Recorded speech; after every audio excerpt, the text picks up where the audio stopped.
the person. Welcome to the Persons with Disabilities Committee. We are going to start with introductions. I am Michelle Cruz, the chair. I represent District 4 and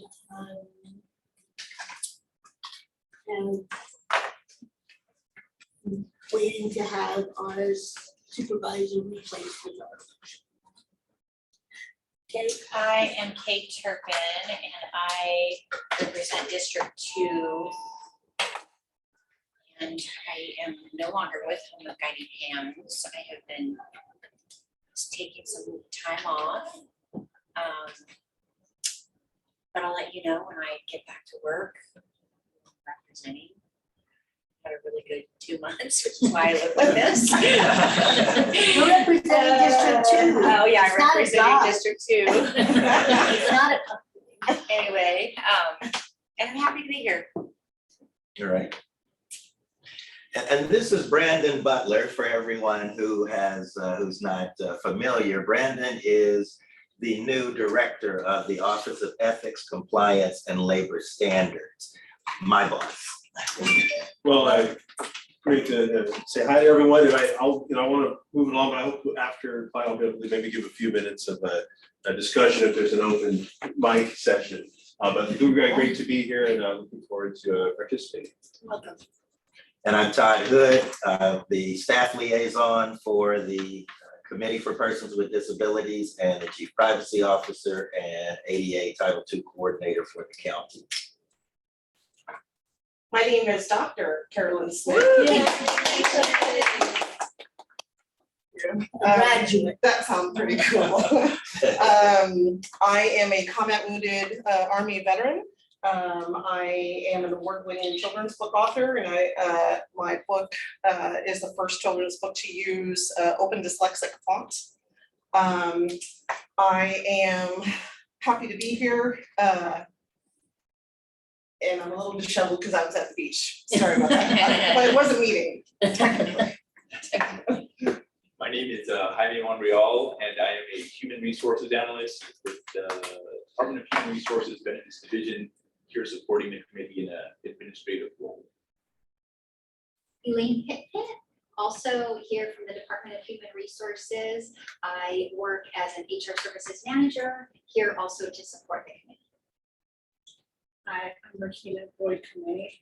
I'm a teacher working with students and teachers who teach students with disabilities in San Diego Unified. I'm also the wife of a veteran who has multiple sclerosis and is a tetraplegic. And I'm the member at large. And an almost doctor. Keep going. So close. I'm Jeanette Shelton. I am vice chair and representing District 3. So I think the first. We have somebody back here. And actually, so I didn't know if now is a good time for Claudia Silva, who is the county counsel at the request of the committee. Claudia has come to visit and filled any questions that there might be for regarding teleconferencing, as well as we've heard, quorum. So thank you all. Claudia Silva, I was previously in Brandon's role, and I have to say I'm so happy to see both Todd and Brandon, two folks who I hired, had a hand in hiring. So Oh, nice. I am thrilled. So you all are in great hands with these two individuals. I know there's some questions that had come up about what constitutes a meeting for purposes of the Brown Act, whether or not you can begin a meeting with less than a quorum and those matters. So I'm happy to address those. I know we started addressing whether you could have informational meetings, and I think there may be some what that means and what's allowed under the Brown Act. We can have that conversation, and also some questions I think related to teleconferencing and the requirements for board members or committee members to do so under existing Brown Act provisions, as well as AB 2449 that came into play and are in effect until 2025.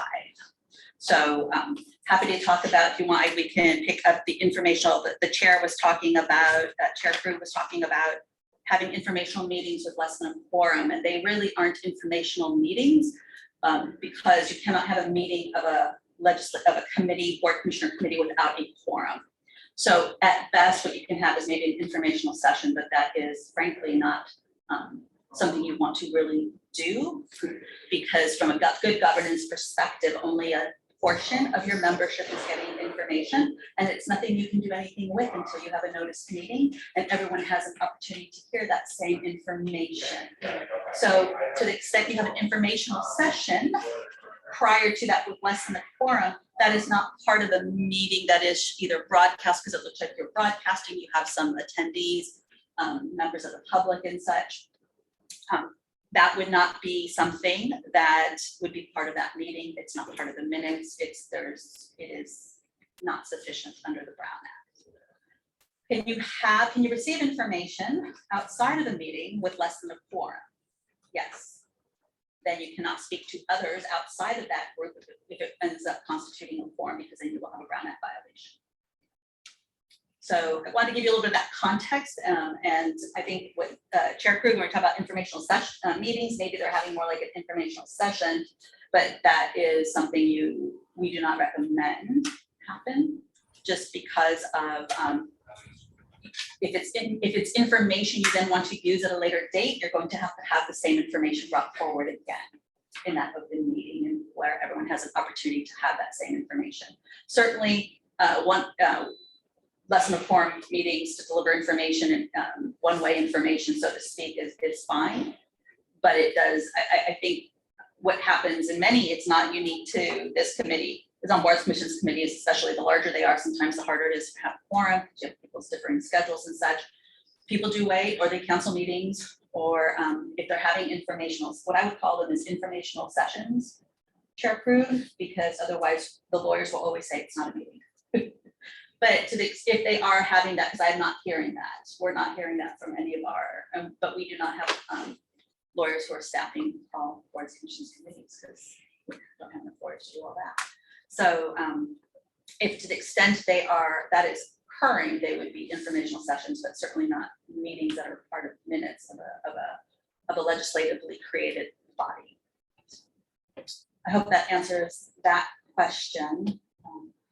And in regards to teleconferencing procedures, I think there were some questions as to the attendance requirements and what was required under the Brown Act. So we still have our old rules in the Brown Act in place that do allow for teleconferencing upon it being properly noticed as part of the agenda, identifying the member who will be teleconferencing, their location from which they are teleconferencing, that it has been posted outside, and there's an affidavit that indicates it has been properly noticed at that location in compliance with the Brown Act, and that address is open to the public.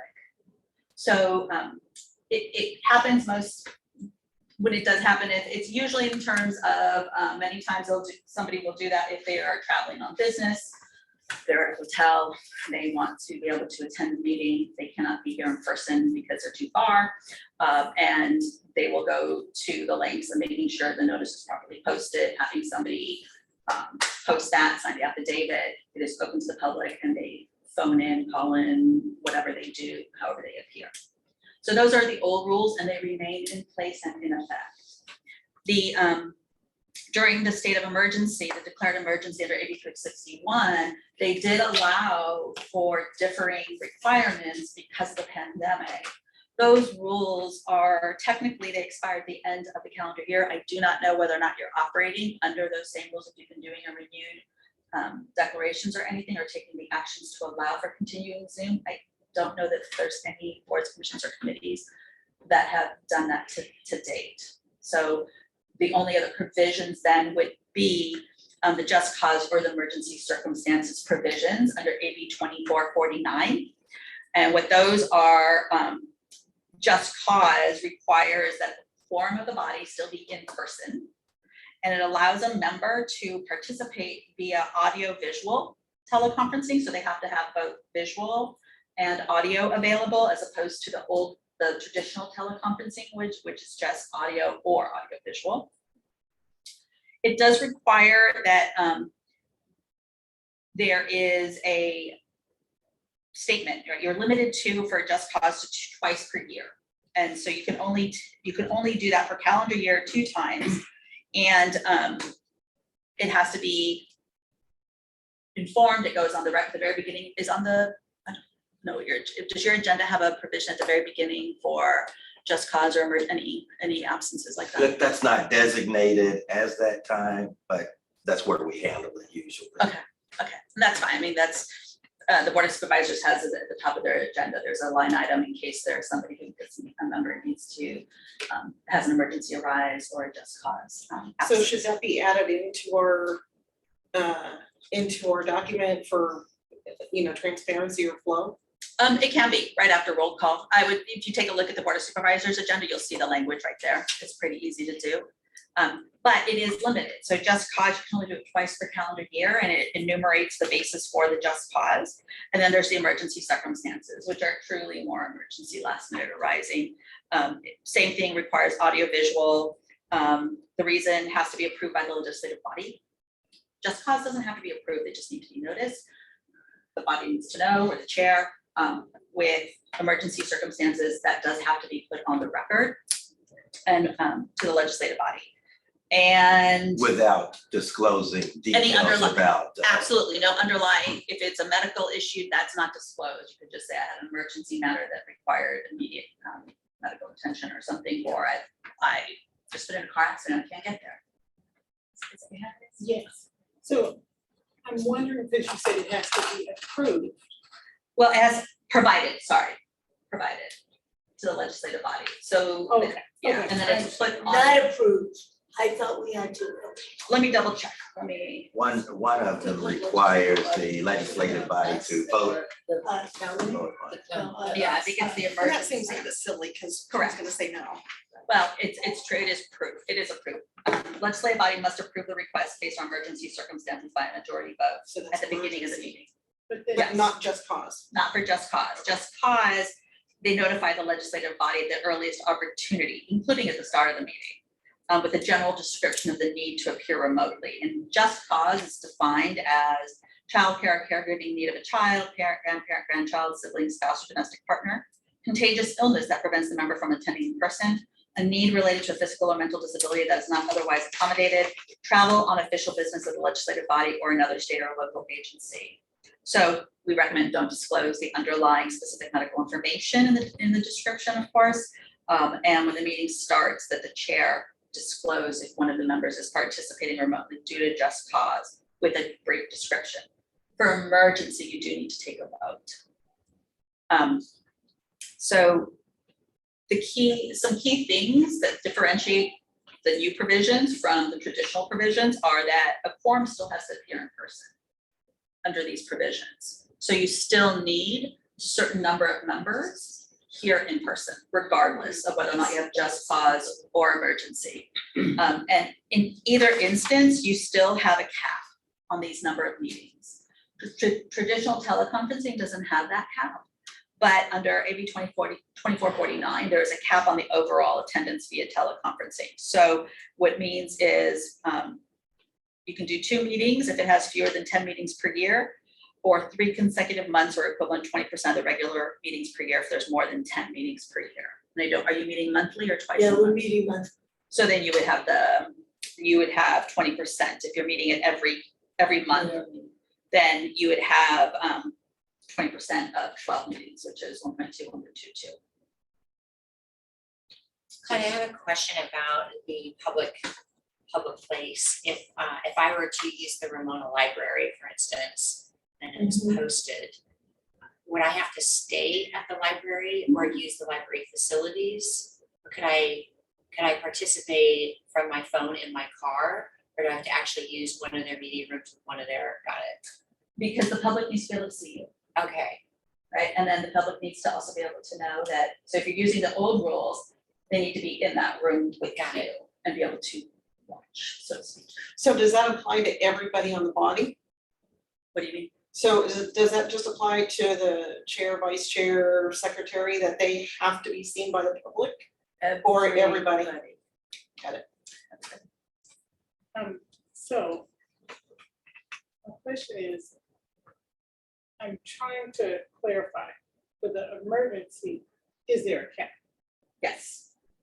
There's a cap on both just cause and emergencies. Two two, just two. cause and one emergency. And when did that actually start? Is it like January? But it was See, March. I think it's January 1.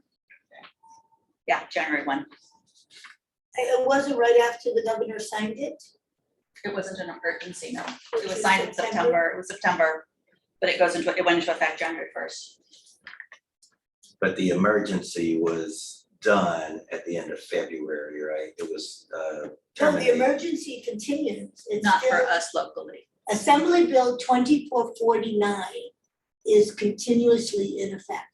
That has the two just causes and the emergency. When I mention emergency, I mean the 8361, COVID, the the COVID COVID, yes. emergency. So the COVID 8361 provisions are are effective until the end of this calendar year.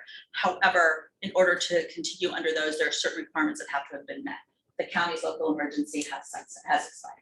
That's what I thought. I thought that it was That's because the why we state preempts, but so what they did is they gave the jurisdictions, Michelle, the ability to decide independently whether they wanted to continue it. Our county did not, correct? Right, we did not So- continue, so we no longer have our local Protecting emergency. So, right, so you don't have the AB 361 provisions available necessarily, but you do have traditional teleconferencing or AB 2449, which frankly, AB 2449 is limited to 2 meetings per year. Now, there was another question about whether you can request an accommodation for Yeah, As a member or as a member of the public? a member of the body. A member's attendance is governed by the statutory provisions, like either under the traditional teleconference rules under the Brown Act or the AB 2449 provisions. Those are the means of attendance. So, and I mean, I think we've discussed this before, and at that time, the response was we have to lobby for change. Correct. But it seems pretty exclusionary for people with disabilities, because people with disabilities often have lots of emergencies. So that means if you're gonna have emergencies, don't join a commission. So, Excellent point. So I want to double on your point, so I want to double down on your point.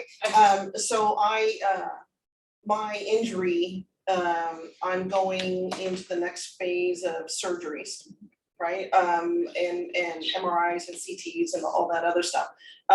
So I was not supposed to be here this month because I was supposed to have an MRI for an impending down the road surgery.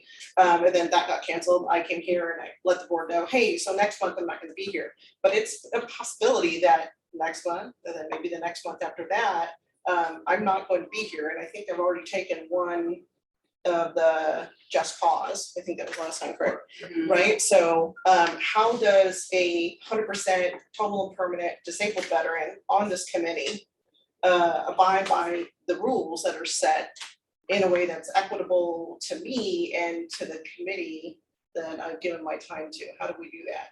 so you could teleconference under the traditional rules, but have to notice it. Okay, let's do that. I mean, but that would mean you have to From your go home. somewhere. I could, I'm just saying, it means physically having to go somewhere. It still doesn't take care of people who may be bedridden and not wanna have their home disclosed. right. And so I just have to disclose the It has address. to be, it has to The be coffee posted, house you you go need to, somebody or to the line. post it. So can we talk The hospital, offline and tell me how to, because I have a brain injury, so I may forget this real quick. Yeah. So if we could do that, I'd appreciate the steps that I need to take, because for the next 6 months, there's gonna be some medical stuff, and I try very hard to be here, but like she said, some of us who are disabled really are going through medical change. So there's a distinction between if you're absent, right? This Yeah, I was is just not gonna ask that, excusing an yes. this is not an absence issue, this is Right, how to participate remotely right, in the event of just cause or emergency. And so if your question is how can we accommodate attendance? Because your bylaws will address absences. So if the question is focused on how do we encourage and have attendance accommodated, we would still have to do it within the purview of the Brown Act. the traditional rules may serve you better, but there is also there's quite a bit of administrative legwork also that it has to accompany that. So that's just so everyone's aware, and we could walk you through them. We could also talk to the clerk of the board because they would, and staff, because of those other areas such as the verifications and stuff. And so for me specifically, that's something that's gonna come for the next 2 months. If you know well ahead of I do. time, the traditional teleconferencing rules are easier to comply with because it gets rolled into, everything gets posted on the same agenda, which is made available to the public because you're posting 72 hours in advance. You're then posting that at the same location 72 hours in advance. So you do need some of that coordination. And it has to be open to the public. There's a few other steps and such. There's a checklist that goes with it. But it is doable, right? And we can work. Thank you, I The appreciate that. last minute issues, like for just cause and emergency, are really for those last minute issues. Yeah, that's not good.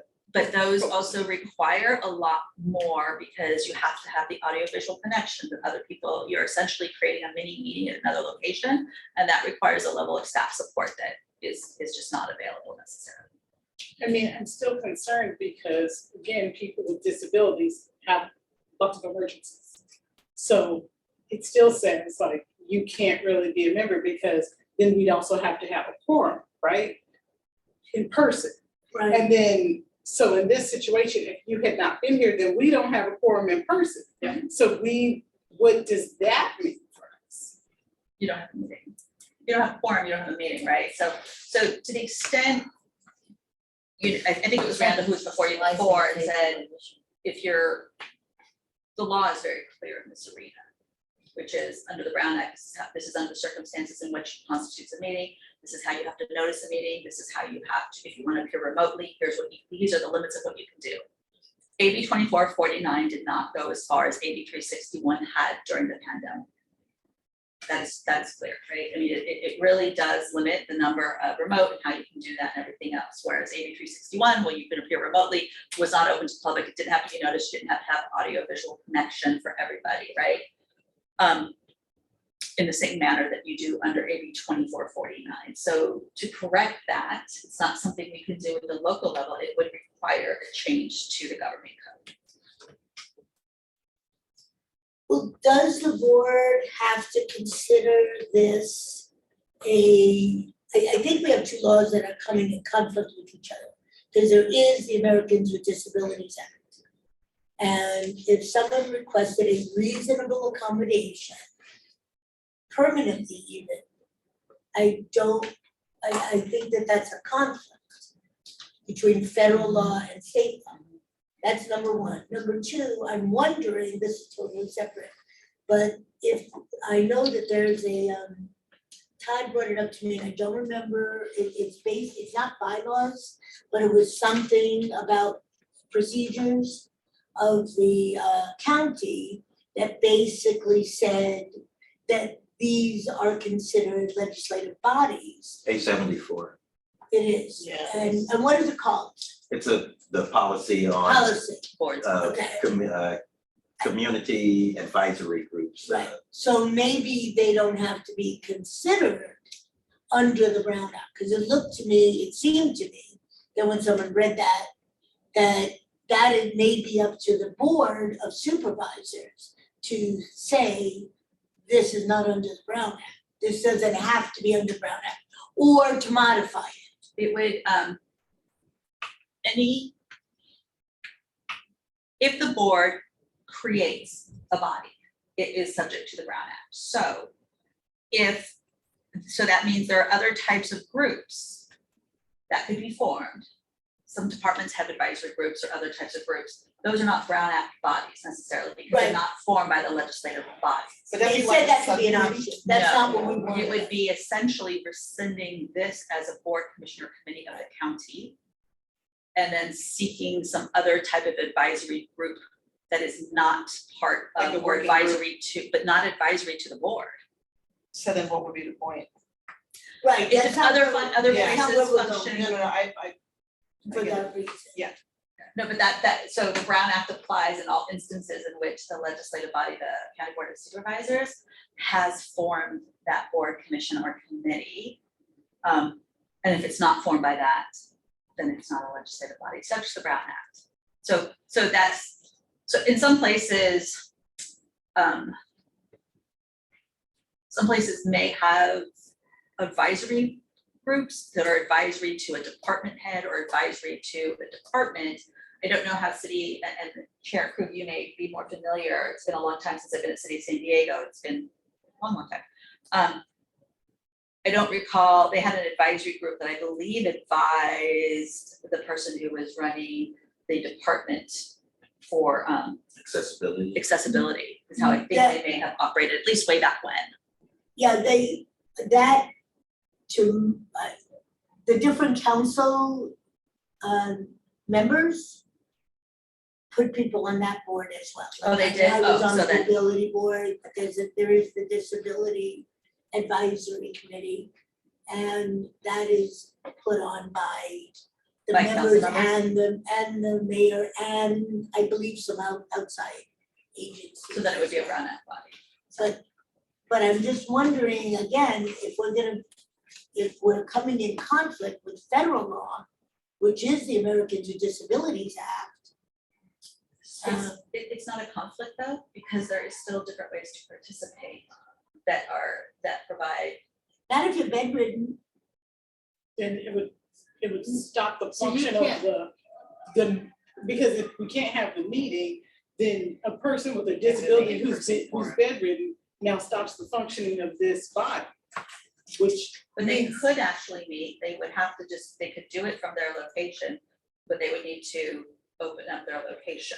But then that Yeah, means so that's technically, That's that's not why you're talking privacy about, issue. and I mean, you're talking about people who might be vulnerable. Clearly, Exactly. clearly. And if that's not a reasonable accommodation. Well, here's the genesis of the Brown Act and the reason for the transparency, the openness is so that, well, the genesis of it is because frankly, there was a corruption in graft in the Yes, state, yes. right? That's not a surprise, that is the genesis of it all. And so the And a reason- righteous one, I will say a righteous reason.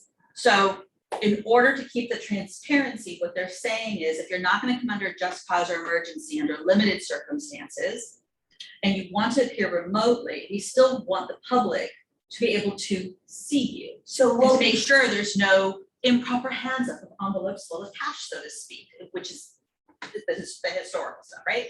So you have that still there and present, the transparency piece and making sure that the public can see who those members are, what they're doing, and that they're not having improper private conversations with somebody else whispering in their ear to vote a certain way improperly.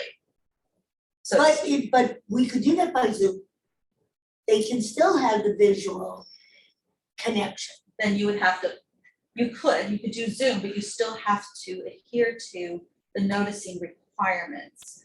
And that's the legislative fix that concern, that was allowed, under 8361, it allowed for Zoom without having to open up the location. And then the legislature made a decision not to continue that. We have been talking about this for 3 years, was the first attorney that gave us a presentation. And so it was prior to COVID. And it had to do with all of the barriers that are, what we perceive as barriers. Yes, In it's order 4 for us to years, because it wasn't for COVID. We have discussed previously that the possibility of making a formal request to the supervisors that they eliminate this committee and make us advisory.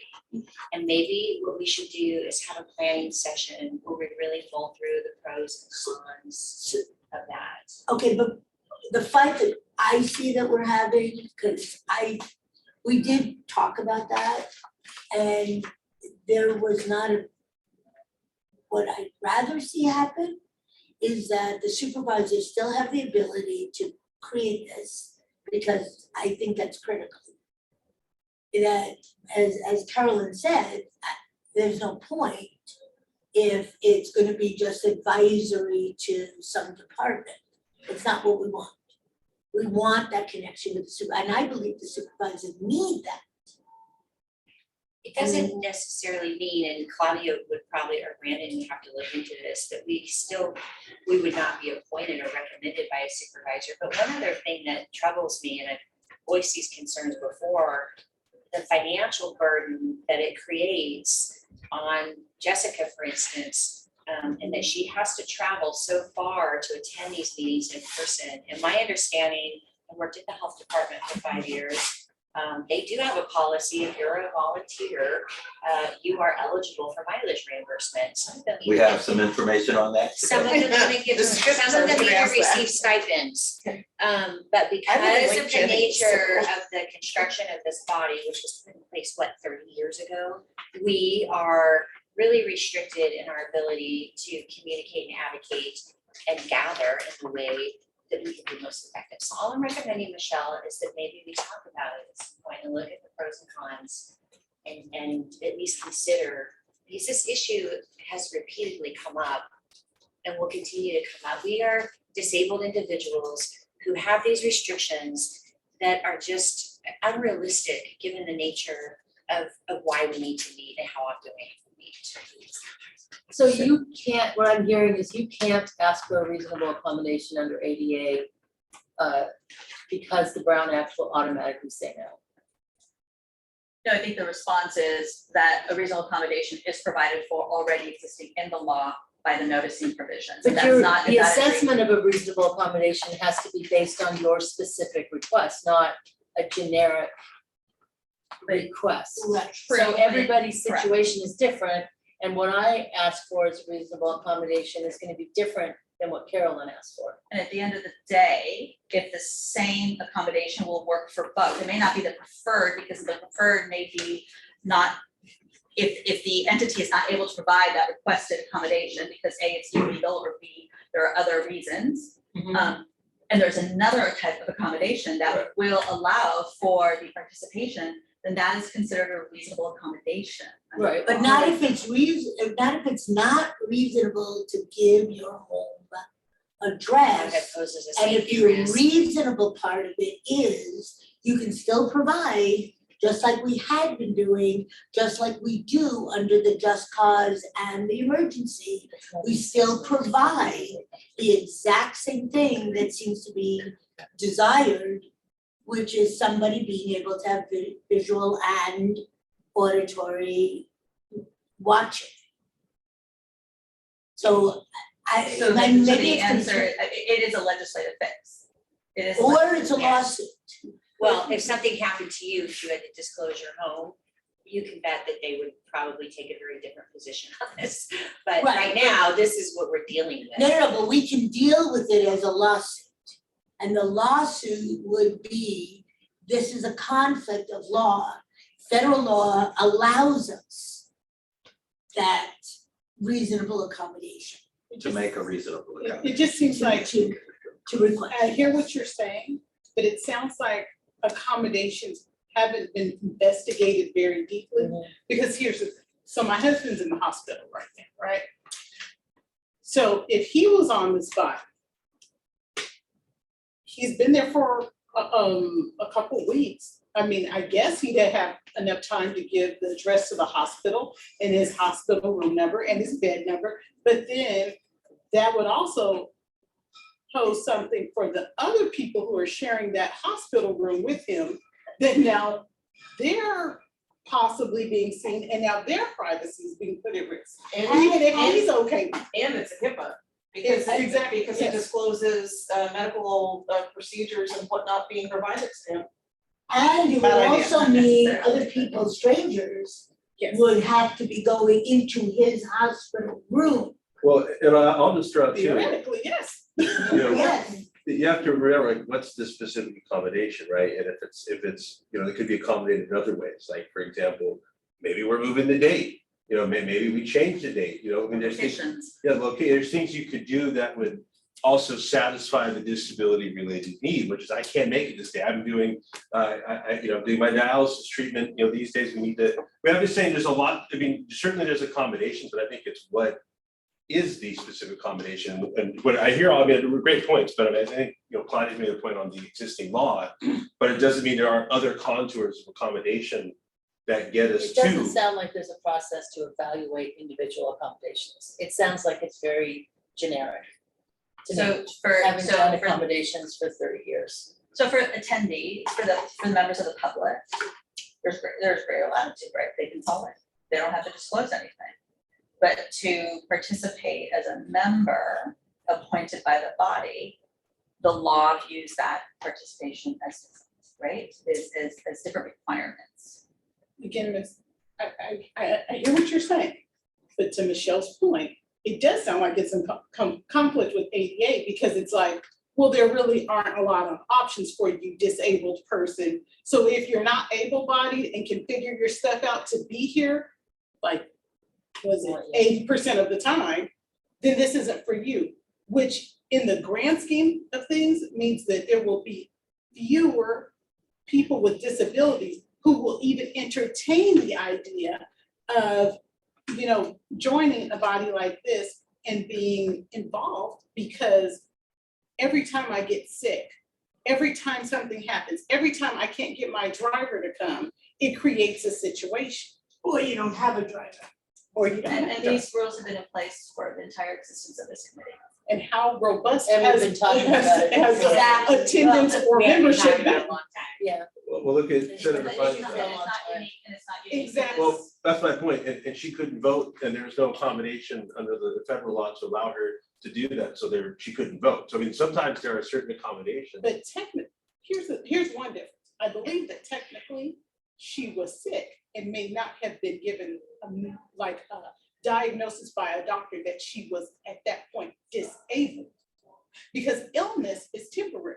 Disability is, I mean, unless you have. An impairment to a major disability. life activity. I mean, we won't make fair, so I mean, I just think, you know, I'm just pointing out that there are certain accommodations around the legislative body that have not, you know, there's a vote and there's not a way, you know, there's an assembly of the body. And That those are, simply means it hasn't been handled yet. It does not mean that it aligns with ADA.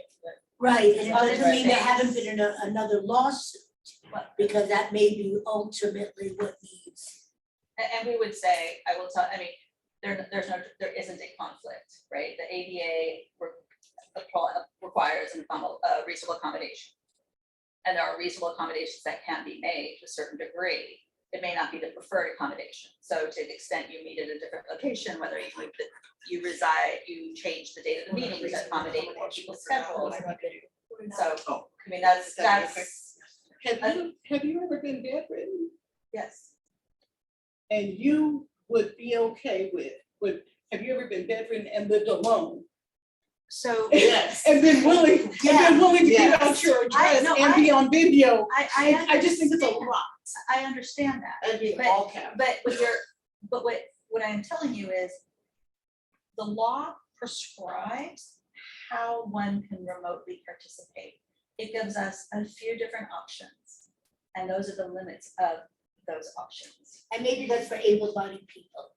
Well, And I don't, maybe it's or there's a legislative fix that could be sought after. What would that be? I mean, AB 361 provided more latitude, right? So you have to then balance the interest with what is also the purpose of those reasonings and the rationale. Because the rationale of wanting to prevent, of having transparency and allowing the public to see you where you are at and be able to participate there is a fair one.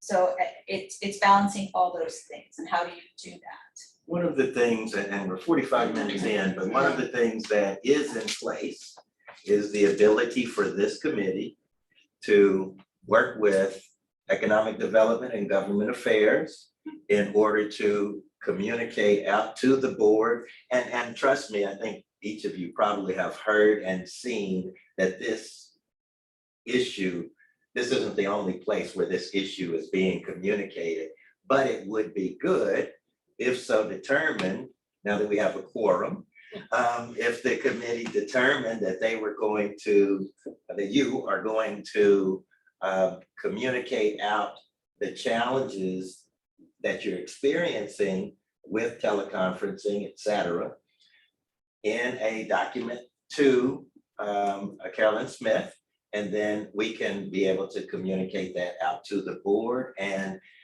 that be an additional voice to the state legislature, governor, et cetera. And certainly AB 361 with what it allowed during that time, and probably with a few extra things such as AB 2449 requires you to identify anybody in your location over the age of 18. They have to be able to see so that there's another, if there's other individuals there. There are ways to protect them against potentially through a legislative fix. So I think there's an opportunity. I think Todd has laid out really So, easily. like, can we make a motion on that? Certainly. So if the discussion is done, or what I'd like to make a motion to consider crafting a legislative action to allow ADA to overcome the Brown Act for this committee. Well, it wouldn't be just for this committee, it, Expanded, Well, however you like, that's just, legislative- that's what I. Legislative fix to, which would be statewide, is what she's talking about. It would have to be statewide. To overcome the Brown Act statewide. Are we on the discussion part of the motion yet? Well, it's a motion, it hasn't been seconded yet. So nobody seconds, then is that, I was second. Yeah. so all those, oh, sorry, Karen, go ahead. No, it's not a vote, it's a discussion.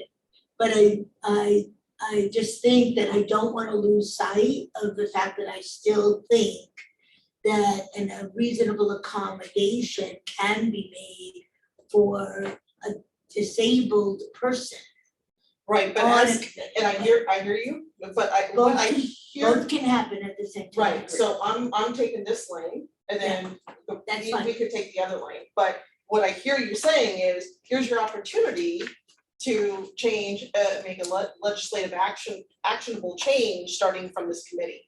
That's what I hear you saying. To the extent you all want to change the requirements for remote participation, Right. the mechanism to do that for you as an advisory group is to work with economic development and governmental affairs for that, or to make that recommendation to them to explore that so that there is greater, however. flexibility. That is one Flexibility option. and- But that certainly is not gonna be a quick fix, it wouldn't be. Well, and I'm not applying it to myself, I'm applying it to an opportunity for this board to say, hey, look, we're all disabled. We're going to try and make a legislative change for everybody else and all their boards. So that's how I hear you. I don't see it as a negative, it's fine, I just don't want it to be like, this is what we do, and so we're like done. No. Like I Yeah, said, it this has is to a be the lane only I'm gonna go down and. Yeah, But I don't see any negative to that, I think that it can't hurt to pursue that, I'm just saying that's several years.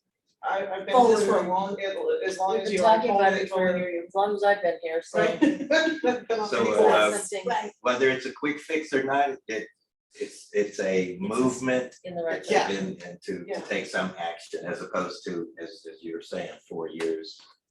Because in those 4 years, we can do all the other things inside of that, but at least this will push somebody. So I know we have a second, do we have to? Could we We don't do any more discussion. restate the motion? Yeah, and then there's also discussion, Carolyn. If there's other people that have. No, I know, I'm sorry, I didn't, you listen, I heard. So I make a motion to craft a letter for legislative action to allow ADA to overcome the Brown Act statewide. I just made that up, so That- if somebody I has mean- something better, I'm all I for don't it. know that we want to overcome it, I think we want greater flexibility in terms of what's considered reasonable, what, Yeah, the thing about the Brown Act more is flexibility. Participation I don't think for anyone, remote legislative action to allow for greater flexibility for remote for participation. accommodate, for us being involved. We have Jessica who's Jessica. wonderful. Are we in the discussion part of the We're- motion? We are discussing. Hang on, she's restating the motion. We're in the midst of a spirited conversation about the fact that the disability committee is limited in that it involving disabled people in it because of the strictness of physical attendance that AB 2449 allows, up to maximum of 3 have times to participate, 2 for you. Because you only can on only, this 3. it's 20%, 1.22. 1.2, 1.2 is 2.4, so it's 2 meetings. You're saying we don't get an emergency one? You do, but it's an aggregate, so it's no more than 20% of your total meeting if you You're saying if we met less times, still get only 2. The no, max you is get 2. 2 and plus an emergency, 2 just cause. And 1 that is emergency. I don't believe so. I believe it's an aggregate, but let me double check. Okay, because I did have that conversation with the woman that crafted that. Per For the assembly person, person. that's per person. Yeah. Right, but I thought when we started talking about this, there was 3 per person, and now you're saying there's only 2. So it's,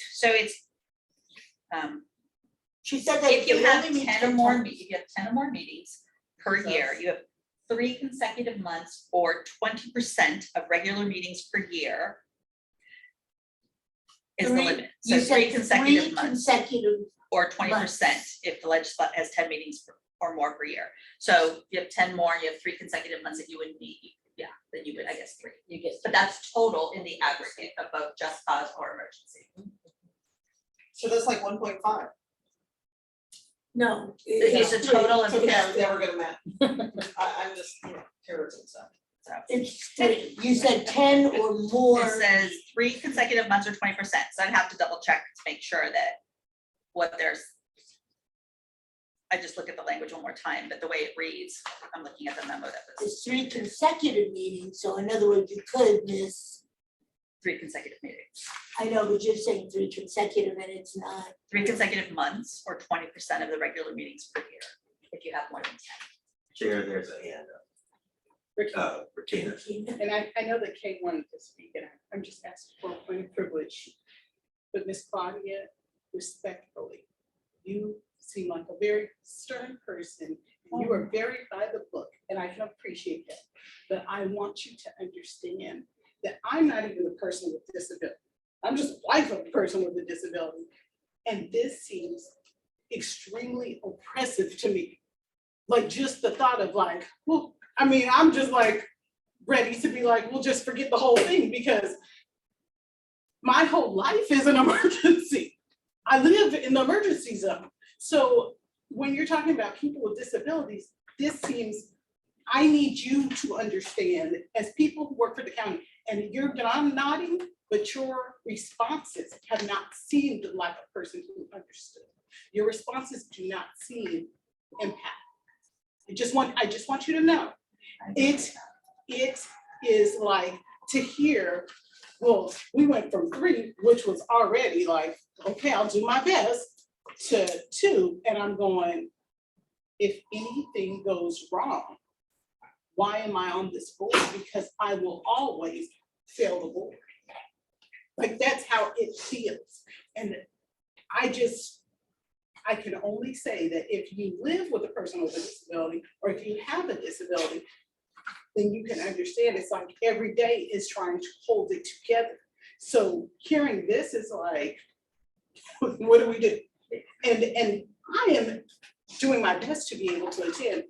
But again, people who are on walkers, people who are on wheelchairs, if the wheelchair malfunctions, people who have migraines or seizures, all of these things, this is making it incredibly difficult. So as I say, well, you know what, maybe I can't be a part of this, who could I recruit? Because if they have problems, all I'm doing is giving them a headache and stressing them out. And our supervisors are struggling to fill the boards as is. So first, I would apologize if I come off as stern. I'm very empathetic. I have lived experience in this area, so I am astutely aware of these limitations, that when you have challenges to be able to make a meeting and to be present, I understand that acutely.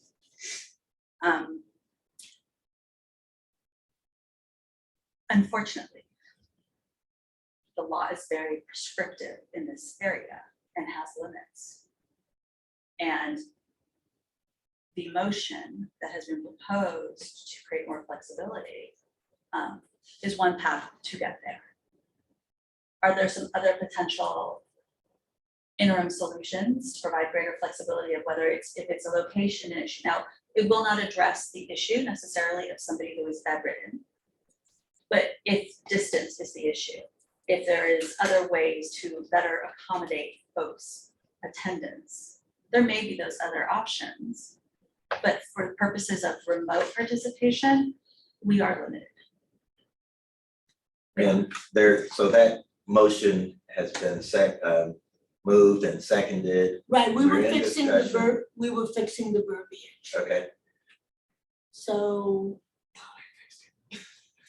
I don't, how did you see it as? Could I propose, I just wrote something down, write letter recommending a legislative action for more flexibility in attending meetings remotely.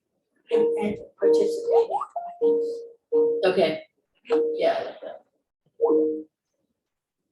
Carolyn, are you good with that? I am excellent with it. Thank you for, Okay, there was just stuff that felt sticky. I have a TBI, so sometimes my brain's like, I'm just gonna throw words out and you all can put it together. I don't know what TBI means. It's a traumatic brain injury. So, okay, so I was happily second that if there. I think we're keeping that. Yeah, just on the minutes. Now discussion, because I know Kay wanted to talk too. My thoughts are that if you're familiar with the legislative process in the state of California, I don't know, I'm not taking Claudia's recommendation for legislation specifically to the state level, but that will take time if we even succeed the first time around, because this is going to be a state law that will affect 56 counties and hundreds of municipalities. And I don't know that the staff here will be able to succeed in getting this quickly signed by the governor. I don't know that this is discussion. I don't know that that's a realistic goal. My second thought is that if we are concerned about losing our power with our supervisor, then we're doing this for the wrong reason. We are here to represent the disability community at large. There is no better voice to concern substance use disorder than me, I know that. Our attendance was so much better when we were Zooming. And if there is a way, and I believe that there is, for the legal counsel at the county to meet with the supervisors and just go over the myriad potential liabilities of Michelle having to give her home address or you, I think that they would be very open to reconfiguring this committee in a timely way, in an efficient way that will not block our access to them as their key advisor. And I think it's something that we should have them look into before we propose some type of statewide legislative change. I feel like the legislative change initiative statewide should be our last resort if there are no other options internally that the county can propose that will help solve our problem. And I hear what you're saying. My caveat to that is that it's not just for our board. It's for all of those people on other boards in the state that have this issue, that have these disabilities, right? So my thought process is not, it is for us, for our board, it's not. And maybe we do a bifurcated, very, very strategic bifurcated approach. Yeah. And try and. And I think that's what we were talking about. Yeah, I This don't is think this is it's the one or the lane other. that I'll go down I with all of do you. believe that they also have the legal resources and the access to the supervisors to represent this issue, which we have been discussing for years, Todd, to them and seeing if there's some type of internal solution that we can come to. There's two ways to eat this apple, so. Yeah, I agree. I think that one thing is actually separate, and I'm happy to have that conversation after. But this is specifically about moving forward with a state change. Yeah, we're just. Which I don't think we lose anything, and Kay is absolutely right. It's easily gonna take more than one session, and I'm very enmeshed in this cycle right now, so I get that. but it is what it is, and so for me, I do think that we should move forward on this, and if there's people that wanna work on language of it, I'm happy to work with a group to present this, because I do think that we don't lose anything by moving that forward, that's why. So additionally, just clarification, the letter that's being moved is appropriately written. It will do both of those things because it's going to the Board of Supervisors for them to take action to move for requests to address this challenge. So you're really gonna be going to the Board of Supervisors anyway. So item number one would be to work with the government, state government to do this. Item number two would be to research ways that this committee or committees, Brown Act bodies might be able to permit people with disabilities to participate more flexibly, et cetera. So I don't see that it's a bifurcation. I don't see that it's one mutually exclusive. It's all part of the same activity. I see them as separate, Todd, because this directive will go, I'm assuming, to Caroline Smith. Which goes to the board. Yes, and then I think separately, I'm very, and the group disagrees, that's okay, but I think separately, I'm gonna make a motion that staff look at ways to reconfigure the committee that will give us the allowance of mileage reimbursement, telecommuting, that will make it more flexible for us to do the best job for you that we possibly can. And I see them as two very separate directives. So we've got a motion and a Yes. second. Is there additional discussion? Sorry if I'm being redundant here, but I'm just curious, again, and I'm just gonna play my own scenario out. Let's say I have something come up and I am going to miss more than, are we at 2 meetings? 3. Okay, 3 meetings. And I or my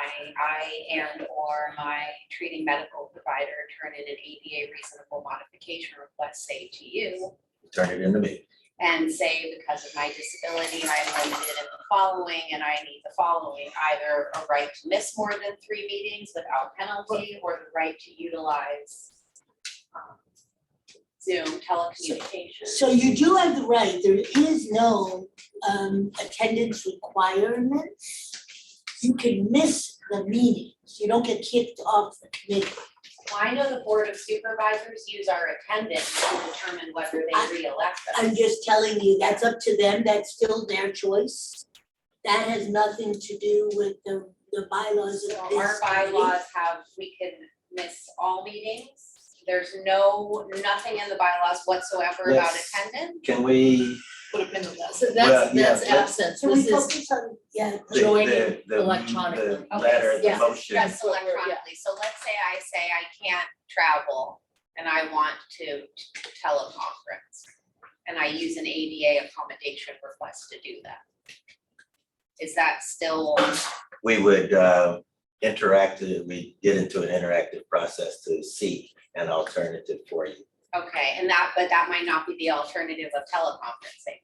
Is that what we said last time? Who could Yes. tell? Who could tell?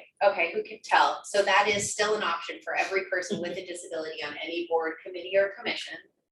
And then the challenge may still be whether I would have to put my home address. Because of Yes. your location. So to bring you up to speed, we've spent the last hour discussing this. And I It's apologize. okay, it's been recorded though, so it'd probably be better. Well, we've had many conversations Yes, and about we it. talked about that as well. Okay. Along this has been Did you going guys on. talk about the ADA in the hour I wasn't Yes. here? Okay, so I need to go back. I definitely like your. You can make a request. Yes. You can make a request for accommodation based on your disability, and then we'll work individually on your request. right, but what Claudia did say is that her perspective is that the law is a law.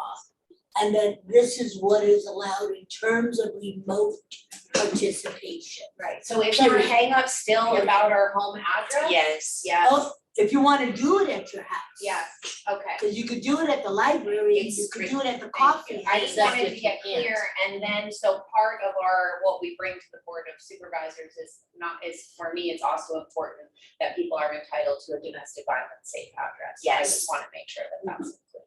Yes. Okay, thank you, I'm caught up. Are there additional discussions on the motion? And then maybe we can have Jaime, would you read what you have in the record for the We're motion? branded like trial by fire. There's. The motion that Carolyn presented? and Yes. seconded? All right, so motion to craft a letter for legislative action to allow for greater flexibility in participating in meetings. Sorry, could we do it as Jeanette changed it? Because Carolyn agreed to the change. Right? That was what I So wrote down. Jeanette, it's what Jeanette wrote. Oh, so Jeanette, Did Can you restate something? it? Can you restate it? Yeah, just change it for what she's. I think she just changed the last word. Yeah, just that motion to write a letter recommending legislative action for more flexibility in participating in meetings remotely. One word change. Is there anything about for people with disabilities? For disabled individuals. Well, I don't know if we have to limit it, well, No, we, but we don't have to limit it, we could the say. Veterans Committee can do their own deal. We're sticking for people with disabilities. I Because mean, when isn't that what we're talking about? We're talking about Yes. bedridden people. for individuals with disabilities. I mean, we're not talking We're about not- people that We can are, come to meetings, right? Well, Right. but when you say can come, that's for somebody like me, like I have severe migraines. I was in many roadside bombing incidents. So, if I have a severe migraine and I have to come here, I'm not bedridden technically. But am I gonna drive my 55 minutes one way to come down here in a migraine in traffic? Is that a medical emergency or is that, you know what I'm saying? So I don't think we should tailor it down to, like she was saying, people, anxiety and agoraphobia, all of those things are situational. And a schedule doesn't dictate the disability. The disability often dictates my schedule. Definitely with chronic illness, brain injuries, all sorts of stuff. Right, Yeah. and again, I'm having more surgeries now, so. I wanted to just make the clarification. So I wanna make So sure if that you it wanna says have- something about disabled. Right, so in participation in meetings remotely for people with disabilities. Yeah. Yes. So don't put bedridden in there Yeah. because Yeah, no, bedridden is not. I don't think. Oh, we that never was- had no, it that in was- the- No, I was just saying that out loud. Yeah, it was part of the discussion. Yeah. So with disabilities. So that is You the wanna motion. Take a vote? Okay. Chair? Yeah. That's what I was about to do. So is there any opposition to the committee doing this? And you don't have to put your hands up, just say yes, no, or Michelle, get my attention, because I can't see your hands.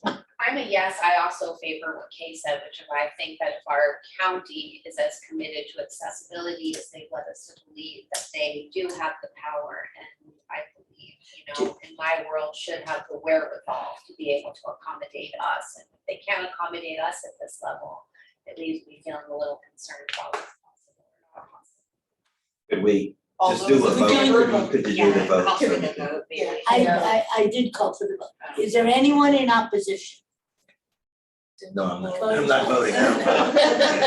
So so again, no, it's unanimous. Sounds like Unanimous. Sounds like it's unanimous. so that has passed. That's a way to do the vote, but Yeah, it would be good for you to ask for all yays and nays. Why? Because that's. So if And there's nobody in abstentions? opposition, And abstentions, yays, nays, and abstentions? I think technically that is correct. Yeah. no, we do it all the time. You're not supposed to. By acclamation. By Is there an acclamation or by issue with opposition? doing yays, nays, and abstentions? Is there anyone that, I asked for opposition, that was 0. Is there anyone that wants to abstain from this? No. So is everyone in favor to Yes. accommodate? Yes, all those To in favor. There we go. There's the Todd. And there's a thing called Robert's Rules of Order. I Yes. try to make sure that we're doing some semblance of that. Yes. Okay, thank you for that. We, I'm sorry. go ahead, yes. I got something. So Kay mentioned, and I agree with her, the exploration by the county's legal staff of what all our options are. And I just want to say, I agree, however, we have talked to legal staff before. Yeah. And frankly, I kind of have a problem with them at the moment, because what it seems like is that they looked at the law, but didn't really look at how they could help us. But they didn't put too much brain power behind it. And I'm just saying, I don't have a legal degree, but if you have one, and all you can come back with is telling me what it says already, but not too much where we have leverage. Shouldn't find us any loopholes. I feel like maybe you didn't work that hard to accommodate us. And I feel like, and other members can say their piece, but I feel like sometimes when people come here, they're very cookie cutter, and it kind of speaks to they don't really have an interest or an aim in supporting people with disabilities. It's like, here's what we got, this is what we do, enjoy. And really, in many situations, people with disabilities can't enjoy because it's not accessible, and people aren't really trying to think to make it accessible. Now, granted, we have had some people here who asked for input and wanted to hear from us, but sometimes they don't. They just tell us what it already says in a document and just kind of leave it at that. And it's disturbing. I actually agree 100%. So I would like to request an agenda item for discussion at our next meeting. I feel that there are a lot of things that are fundamentally wrong with the way that this ordinance was created, which my understanding of Brandon was created as a result of a lawsuit. They just kind of threw it together. But the fact that we don't have access to money, that they want us to print and distribute brochures, there's just a lot of. Wait, what ordinance are you talking about? The one that they used to create our committee.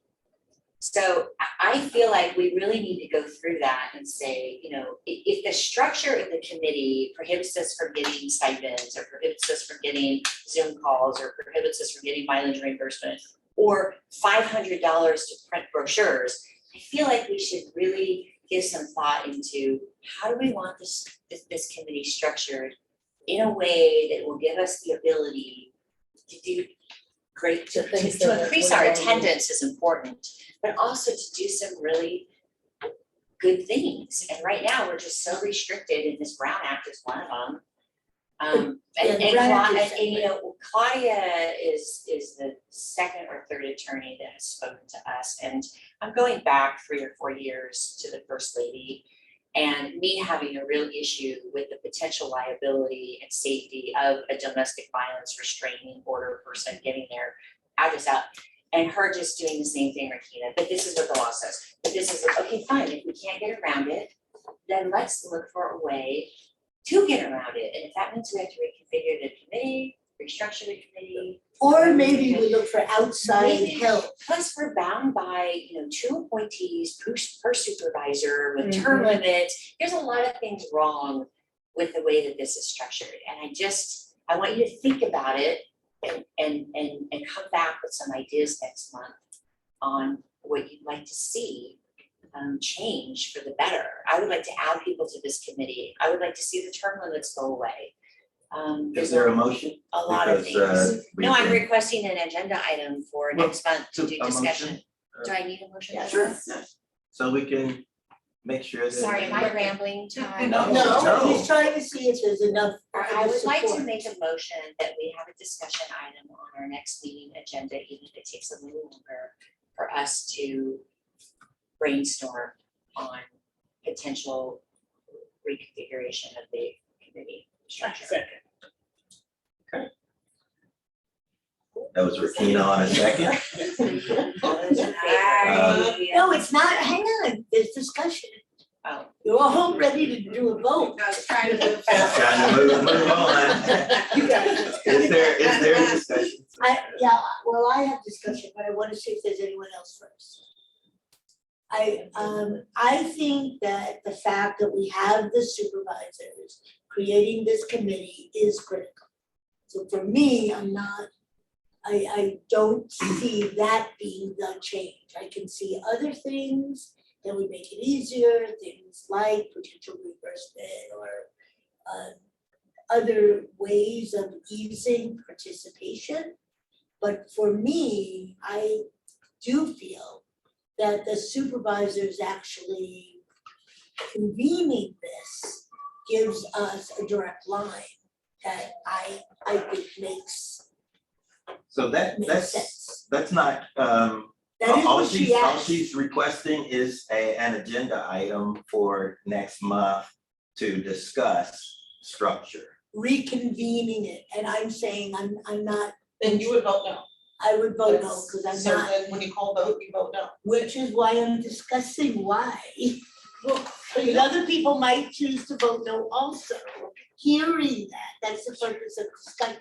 Well, I hear you, Michelle, and I understand what you're, like, I understand the purpose of us having our direct line to the board, and I get that, and I agree with you. However, I think too, what Kay is saying is maybe there are lots of different possibilities, some that we haven't considered. Because for some reason, every attorney that comes in here is very, very on the surface. They don't seem to, I mean, they're saying they have information, but it's not really a lot of new information. Right. And I have to believe that if they truly investigated, there might be some other way out there. And I don't think that this is just about, do we report to the board or do we report to a county employee? I think that this is much bigger than that, and it's talking about the multiple facets involved in our committee and how we work. Now, this discussion is what you will have when you have an agenda item on the. Yes. Todd, we That's the understand that, point. but it's still a So discussion for the let's- motion. Let's discuss that motion. Okay. The motion for having an agenda item. We're an hour and 20 I'm ready minutes for a in. vote. We haven't Yes, even I started am the for agenda. We haven't started the agenda. Oh, wow. The garage closes at 6. Again, I have a meeting that starts at 6. So that's just it's the word reconfiguring. Well, I think the idea is to look at not that we will, but that we should understand what the possible reconfigurations are. That we should just understand, like before we decide that we're gonna do this or that, I think we just need to understand them. And I think to Kay's point, that if there's gonna be any change, it does make sense for us to talk about what changes we'd like to see, so that when we go to the board, and even with this letter, or maybe we have an attachment, something else that Well, goes the with this letter is separate. The letter has to do with legislation. but that too, we are able to be a little bit more specific in our letter and about the things that we need bare bones to function properly. And right now, we are not being given that. Could we have a restatement of the motion and then let's. I needed you to take it. I got an agenda item to brainstorm configuration of Committee structure. Committee structure. Committee structure. Okay, On the discussion point, I have a friend, an alumni friend who spearheads, she was appointed to spearhead the first 5 commission. I'm gonna call her and find out how their members are appointed and what they're, pretty sure they Zoom, but they are a commission that has been appointed and funded by this elected body. So I'm gonna try to do a little of my own legwork By what elected body? by the board of supervisors. It's The called county? It's called the first five. No, I understand, you're saying the County of San Diego Correct. Commission? So I know that there are other boards that are operating in the fiduciary umbrella under the county, as well as having more flexibility in their meeting schedules and methods. And for that topic for next month, I think what you're saying is it'd be good for everyone if you have the ability to do some research, that would be good. Are we ready And for bring a it back vote? next month. If we are are we ready for a vote, Madam Chair? If we're going to, I don't know, does anyone else have any other discussion? No. Okay, then yes. Oh, you have your hand up? No. Okay. Then, so if you want the in favor, I would just go, is there anyone in opposition? It seems to be unanimous. All those in favor? Yay. Yay. Abstain. Do you wanna have your vote recorded? Do you wanna abstain or do you wanna no? That's where the opposition goes. I know, but- Anyway, that's fine, so obviously there. it looked like it was unanimous, Yeah. everybody That's raised their what hand. I said. You're a yes? Now, was there an assignment of who's going to draft the letter from the first No, there motion? was not an assignment, so I offered to work with people that have a willingness to work on this. So if you have any interest, tell me now. I will. I can help. I said I have a PhD now, so I'm kind of. Yes. Okay, Rakita's almost at the PhD. I'm not So- comparing. I'm So not a that girl. was Caroline, Lynn, Janet, Carolyn, Thank you. Janet, and Jessica with Jeanette. Michelle. It's Jeanette. Is it Jeanette. Jeanette? Okay, I've got everybody. Did I get Michelle and Jessica right? Okay. You got Michelle and Jessica right. And Kay. Did Kay raise her hand? She did. Okay. No, she did not. She did not. Sorry. Okay, that's fine. Okay, so we got that, highway. That's fine. We got their names. Did you spell them correctly? 'Cause I Aye, said- But okay, all right, very good. Thank you all for that. Now, we did not vote yet on the April and May meeting minutes. Can we vote on the May minutes, because they're not really a meeting? That was what I was thinking. Yeah. I think we might need to restructure them because I think, did we ever get to a quorum for, No, No. okay, so the April meeting minutes? You wouldn't, almost wouldn't need to vote on it, or The April, The April, yes. April, not May. May is a Is a wash. non-item. Yes. I move for approval for it's the not a April wash. minutes. We had a good discussion. Carolyn seconded it. All those in favor? So that was Kay, moved for approval of the April minutes, Yes, and Carolyn. Carolyn Thank you. seconded. So Madam Chair, election, the vote. All in favor? Aye. Aye. Anyone opposed? Any abstain? So was that unanimous then? That was unanimous. I'm going back to my opposition. It is in Robert's rules and I will get that to you before the next meeting. The next item is non-agenda comment, and I do know that we have some people on the call. I don't know if they're still there. Yes, we have Dane Weisner, Sarah Panfill, and James B. Bryant with. Bryant? Controller. Oh, that's James Bryant. Oh, well, we because there is something that has come up that I would like to move around our agenda, and it is one of the items of, what is that at the bottom that we called it, items of in progress topics. I'm very excited to announce that we will have the ability,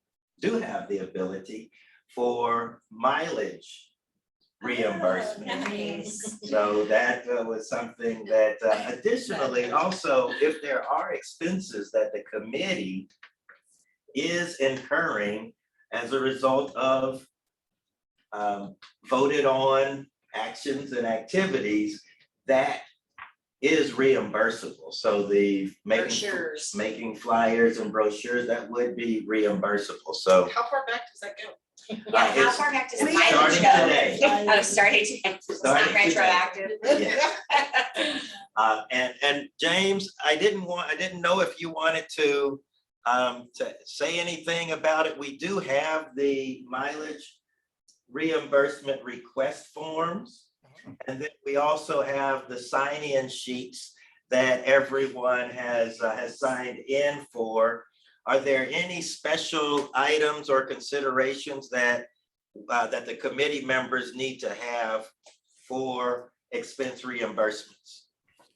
So one of the things that they'll want to be aware of is the mileage is from your home residence to the meeting location. So if you were somewhere else, it's not necessarily I live in Kearney Mesa, but I was out in Borrego and I need to come to the meeting. You know, your home location's Kearney Mesa, so Kearney Mesa to the CAC there. So the information is very minimal that we need to set this up because the mileage reimbursement is not taxable. So we don't need the social or anything like that for this. It's a pretty simple process to do that. There is a form. I'm not sure if Elaine, if you have that form. Yes. Okay, Yep. perfect. So we have that form. Sign-in sheet. Yeah, so, yeah. So is the process gonna be that if it's signed in, you're gonna automatically No. send that, or it's? You'll have to fill out the mileage form. Okay, Make sure you sign in, fill out the mileage form, you sign it. We'll do the approval, send it over to James. James will process the payment with an auditor controller, and then a check will be sent to your home address. great. That is So do you- wonderful. Do you do it during Thank you. like, would you prefer like, you dole those out and we sign it and we give it back to you, or do you want an email, like what's your method that you want? You can fill it out, scan it over, send a copy, bring it back next time, do it today, however you wanna get it back to me is fine, yeah. James, I have a question for you. I leave my home and then I go to Michelle, our chairwoman's home, and pick her up, and then I come here. So can I get mileage reimbursement for stopping to get Michelle, or should I just count from my home to what would be the meeting? So when it comes to things like that, it is a cost comparison that has to be done. So what we would look at is what's the mileage from your residence to the location? What's the mileage from Michelle's residence to the location? And then there's a cost comparison there for reasonableness. Got it. So would that mean that Michelle wouldn't be able to do this because she wasn't driving and Kate That's was correct.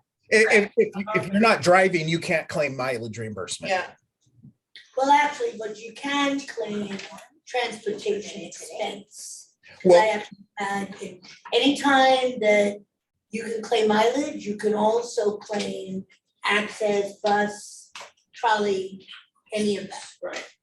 well, no, we can, if you had a receipt for the bus, so if you bought a bus ticket to come to the meeting, you would provide that ticket, a copy of that, and then we would reimburse you for that expense. Right, well, that's what I'm saying, the bus and the trolley and access, which you do not get a receipt for, but it's a county program, so you certainly could access it. All of that is reimbursable if you're doing mileage. Not You- reimbursed. That's all, I'm not, You I don't don't know. get a receipt you hand them $10. and they don't give you a receipt. No, but. Yeah, we can't do a reimbursement if we don't have a receipt for somebody just handing $10 out. With MTS. I mean, they see where they send access. Yeah, but that would be hard for them to. No, it's, well. we can Okay. have this discussion offline. Other questions? Thank you so much, James. I really appreciate you dialing in, and sorry I didn't notice that you were on there for all the, but at least you have, you have some background. And then I also wanted to have Sarah Panfill speak. Sarah is the chair of the Diversibility Employee Resource Group. And so this is an employee resource group for employees that have disabilities. And well, Sarah, I won't steal the thunder. Go ahead and you can speak to next month's event and activities. Oh, it looks like you're muted. Always do that. Hi, everyone. Thanks for having me, letting me join you today. Yeah, Todd and I were talking, our employee resource group is the Diversibility ERG, and for employees with disabilities. We're looking at celebrating Disability Pride Month in July, and we were going to focus just on the ADA adoption date, which was July 26th, as I'm sure you know. And to celebrate the ADA, a lot of people aren't familiar with the ADA, or if they are, they just know a little bit about it. So we were thinking having a make friends with the ADA sort of event, where we would have a panel of maybe 3 or 4 people to talk about the ADA and how it's affected them, or people that they know either at home or at work, and kind of get people a little more familiar with it. So it's more like a friend that you can rely on, and that will help you, versus something that's a little scary and overwhelming. So a lot of people stay away from it, whether they have a disability or not. It can be a little overwhelming. So we were hoping to reach out to your committee and ask if you have one person who would like to join our panel. We're aiming at having it on the 26th. The time's still to be determined based on availability of the panelists once we get everyone collected. So, Wait, so that's July 26th? yes. I'll do it. I'll join. That's the date Yeah. of our next meeting. Thank That's you. the date of our next meeting. Oh, wait, but we're looking at But we're changing gonna that date. change it. I hope. What so. time And is plus, it? it's only gonna be, Okay. the time is, well, we're gonna determine the time. Well, We're probably gonna try and have it around lunchtime, and it'll only be about a half an hour, or less, depending on how long people talk, and answer questions. But we're estimating about a 30-minute total for the whole event, and roughly around lunchtime, unless all the speakers agree that a later time would be better, like around 4 or 5 o'clock in the afternoon instead. So, yeah. So we'll let us know and then we'll confirm. Well, Kay has volunteered to serve as a panelist. And I think that's good, because you were looking for people with invisible, we're looking at having someone with invisible substance, et cetera. So that would be a good fit there.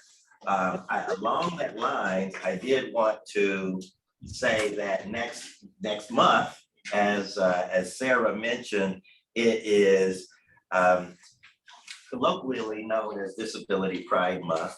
And as she mentioned, to focus on ADA and the adoption of ADA on the 27th, which is why we're doing that.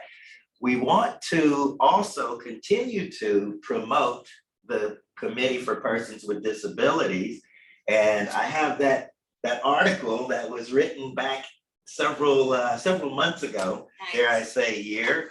But I wanted to share this with you all so that you can look through it and make any recommendations or requests. I'd like to issue this as soon as possible so that we can work with communications to get this issued. This is the article. It basically says the Committee for Persons with Disabilities is here to help. The committee invites county departments to leverage their committee members' lived experience and expertise. The 11-person committee can provide input for improving accessibility or accommodations to county services, programs, and activities with a lens from the disability community. Most committee members either do work in the disability services community, are caregivers, or have a disability. They represent people with varying abilities and experiences, including physical disabilities, vision impairment, hearing impairment, cognitive disabilities, development disabilities, substance use disorders, post-traumatic stress disorder, veteran, and people experiencing homelessness. The committee was established to advise the Board of Supervisors and county staff on taking action to identify needs and considerations of persons with disabilities in the county that are affected by public policy decisions, and furthermore, to safeguard against discrimination and prejudice on the basis of disability. We are a resource that can really help support county efforts, said committee member Kay Kelly. You said that a long time ago, Kay, you were chair at that time. The committee can advise on more than physical barriers to date. The group has received presentations from and provided input to departments such as the County of San Diego Registrar of Voters, Housing and Community Development Services, Aging and Independent Services, Office of Emergency Services, District Attorney, Sheriff, Planning and Development Services, and housing, that's duplicate, as well as external entities such as MTS Santa Fe Train Station and Circulate San Diego. The committee is also providing input on the county's community engagement activities related to a recent Board of Supervisors board letter for increasing awareness of accessibility to services, programs, and activities by people with disabilities. The Committee for Persons with Disabilities is a resource for countywide efforts to conduct community engagement and outreach to hear from the diverse community we serve. If you'd like to present, and this is to employee departments, if you'd like to present at an upcoming Committee for Persons with Disabilities meeting and receive committee input on your department services, programs, or activities, reach out to countywide ADA Title II Coordinator Todd Hood, etc. To learn more about the Committee for Persons with Disabilities, there's a link to the webpage, or attend their monthly meeting. Currently, it says the meeting meets at 3 p.m. on the fourth Wednesday of the month. The meetings are held on Zoom, and there's a link to the meeting Zoom link.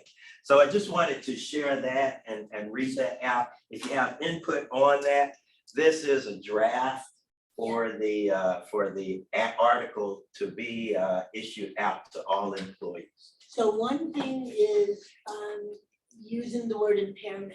I don't consider myself impaired, Okay, and I would definitely change that to these visual challenges or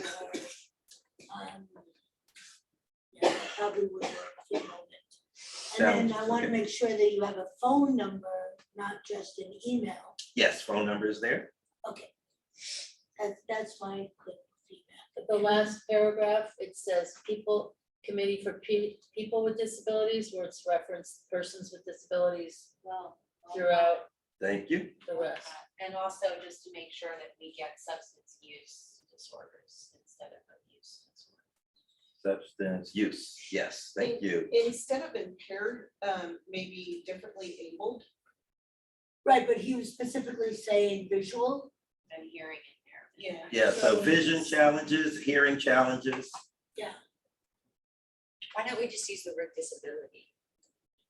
Because he's pointing out some specific things, just like why are we using substance use? It's Yeah. mentioning Right. specific. Like I don't love post-traumatic stress disorder, but. Syndrome, how about that? No, I mean, that is the diagnosis. Yeah, but I'm you know? changing it to syndrome. I just prefer post-traumatic stress. Just stress. Post-traumatic stress is not a disorder. I can Just real.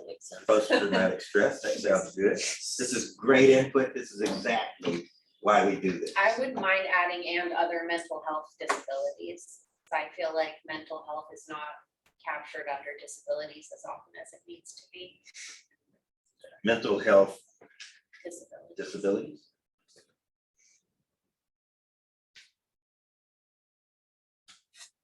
Very good. Thank you all. And definitely feel free to email me, call me, let me know any other changes. Thank you for letting us get through. Thank you of the picture of the cool looking person with the service dog. So was there anyone else on the call, Todd? 'Cause Yes, there's you Dane switched. Weisner. Would you like to introduce yourself? Well, the question was public comment. Not necessarily an introduction. Okay. Dane, is there anything that you'd like to provide in the non-agenda comment section? I think we've actually made a public No, wait a comment. minute, he wrote something. Since he has nothing to offer today. I do have something under public comment. Wiesner, thank you very much, Dane. I've been doing volunteer work at Brother Benno's, which is a shelter up in Oceanside, for the past several months, and they are going to reconfigure their bathrooms to make them handicap accessible.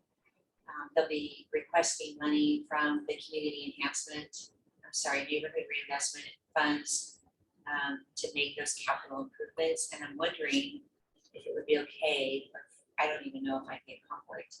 It's not a conflict. If the committee would be all right writing them a letter of support for their grant request. She was saying that it's helpful for them to have letters of support. It's required to have 2 letters of support with the grant submission, so I was wondering if the committee would be willing to write one of the 2 letters. I would actually write it for Michelle sign. Well, the committee. Is there a motion? I'll move that we go ahead and do a letter of support. For Brother Bennett's. About the, what is it called, reforming the bathrooms? They're rehabilitating. Well, yeah, there's another word. Benno's, BENNOS. I'll second the motion. You second You your can own make motion? it if you want. It's not my motion, it's Yeah, Michelle's it's motion. Michelle's. The chairwoman made the motion. We should talk to them. A discussion? Comments, concerns? My only comment would be, that I hope that with our letter of support, that they're going to do adequate Yes. ADA accommodations in the bathroom, because sometimes they're supposed to be, but not so much. So, The rehabilitation. yes, with the rehabilitation. Yes. Yeah. I will bring follow-up back to the board if they get the grant.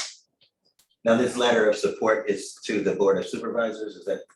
It's to, specifically to Jim Desmond's office, he requires 2 letters of support with his grant.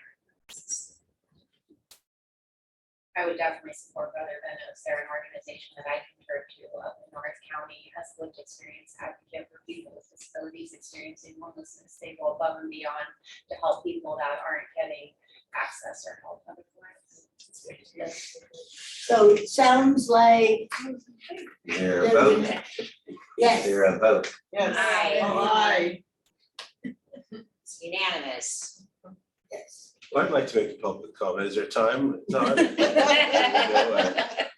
Yeah, we're still in public comments. Okay, well, first, I want to thank you for allowing me to be here today, and it's a pleasure to be here. And as you don't know me, I'm the new director of the Office of Ethics and Labor Standards. I previously directed the Office of Labor Standards. I still do, and now I also direct the Office of Ethics and Compliance. But I was really excited to be here because just to share just shortly a little background that I pretty much have grown up my life in the disability rights community, and wanted to share that I hope to bring that experience and passion to help in any way I can to this group. My father, I started my life. My father was a high school teacher for students with developmental disabilities in Riverside County. So I spent a lot of my summers as a child volunteering, and kind of seeing the struggle kind of firsthand.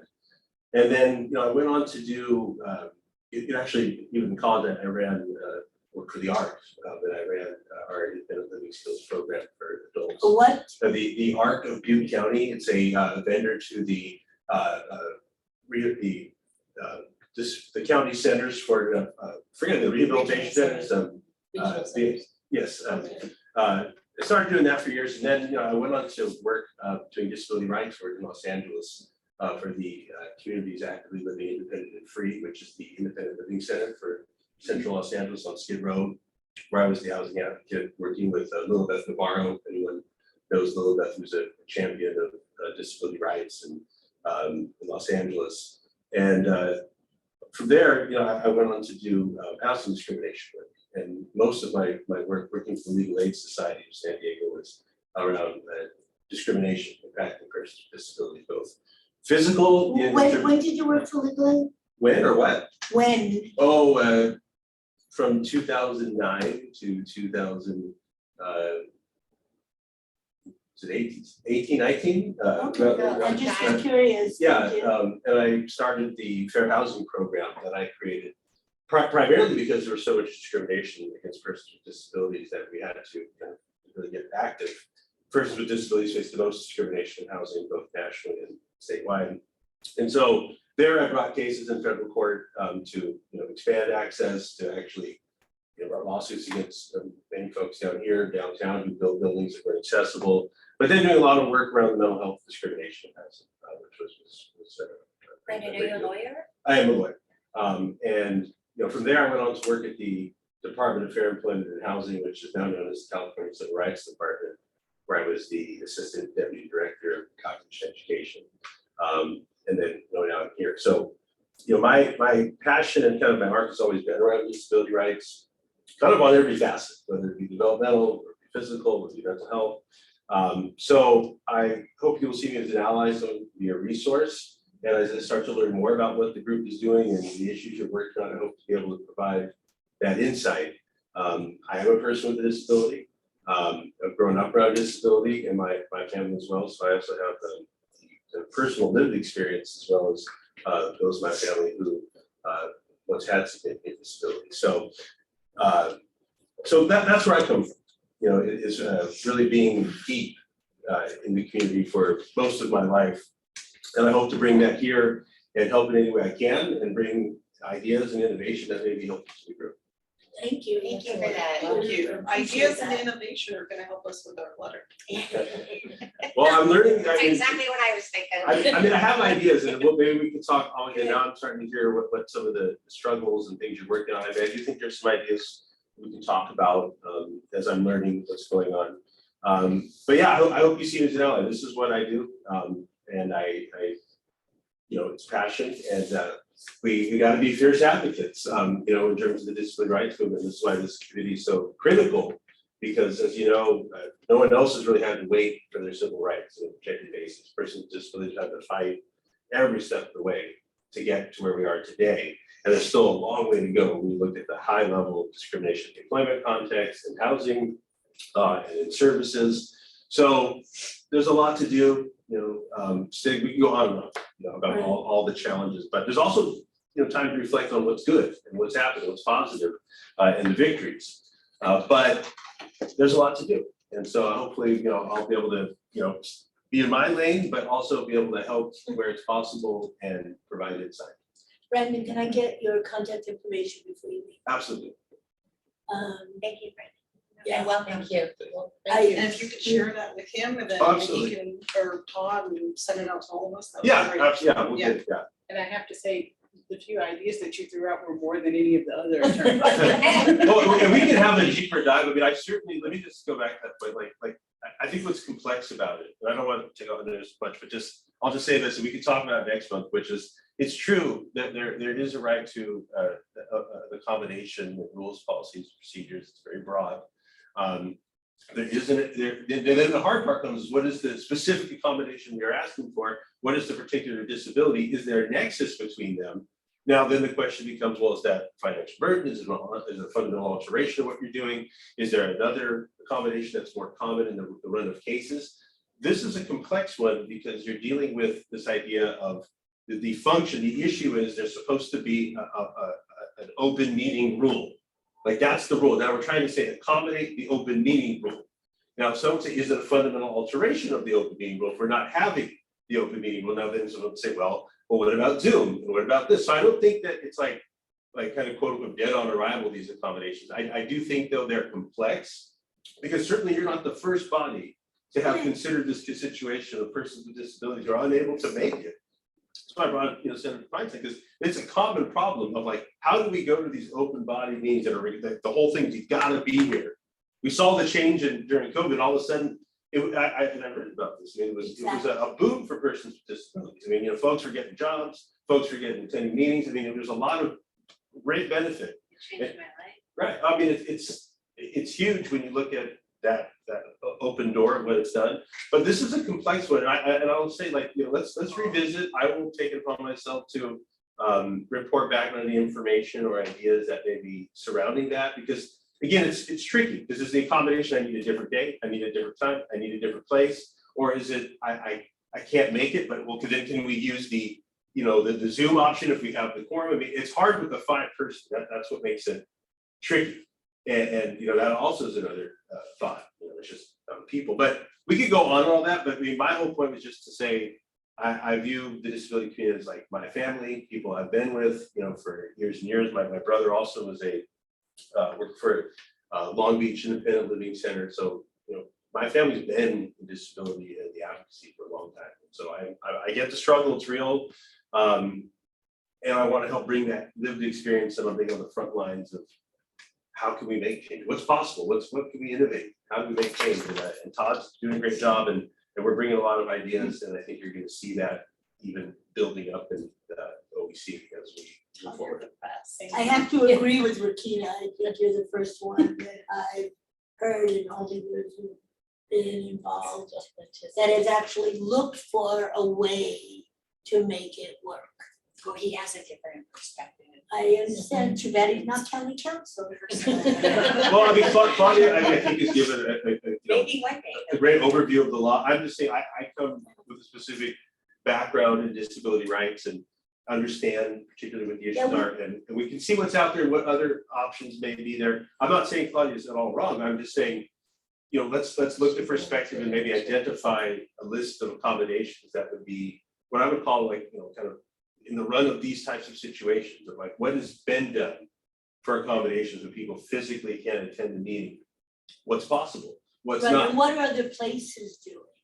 Yeah, I mean, we should, we'll explore it. I mean, I think that was kind of like, here's the law and here's some ideas. I think what I'll do is, kind of go back to the shop and bring, some thoughts, and maybe it might even be further what Claudia said, but we'll again put it in perspective, and I'm here to help. Because Thank you.